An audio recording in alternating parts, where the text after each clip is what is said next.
As a boy, he wasn't like the other kids. While they were busy playing with mud, he was tying metal pipes to wooden sticks, carving them with a knife, pouring in black powder, loading tiny steel balls, and strapping 4 matchsticks to the side. By the time others were still playing pretend, he had already built a real working gun. That boy grew up obsessed with firearm design, and years later, he would create the first AK-47 in history. Unable to contain his excitement, Kalashnikov ignored his assistant's warnings and decided to test his invention himself. He marked a metal barrel at the camp, loaded the rifle, and began the first live-fire test of the AK-47. The rifle fired perfectly. Single shots, bursts, full auto, smooth, precise, flawless. But the noise drew the guards. He had violated military regulations by firing a weapon in camp and was immediately arrested. Yet instead of fear, his face was glowing with pride because he knew he had succeeded. When the general heard what happened, he summoned Kalashnikov right away. He wanted to see what kind of weapon was so extraordinary that its creator would risk prison just to test it. In front of the officers, Kalashnikov calmly dismantled the rifle piece by piece, then challenged them to reassemble it themselves. Within a few simple steps, the weapon was ready to fire again. A design so intuitive, it completely changed the general's understanding of what a rifle could be. Soon came the military trials. To simulate real combat, the rifles had to perform under 2 extreme conditions, underwater and in desert sand.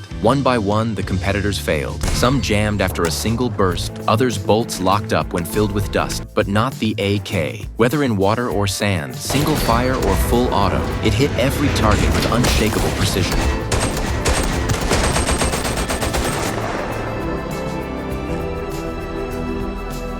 Kalashnikov's rifle won the competition easily. The AK-47 was approved for mass production, a weapon that would soon spread across the entire world. In 1949, he was invited by the marshal himself to inspect the army's new equipment. He didn't return to the battlefield as a soldier, but when he saw every man carrying his rifle, that was the greatest honor he could ever receive. A gun has no emotion. It's not the weapon that's evil, it's how humans choose to use it.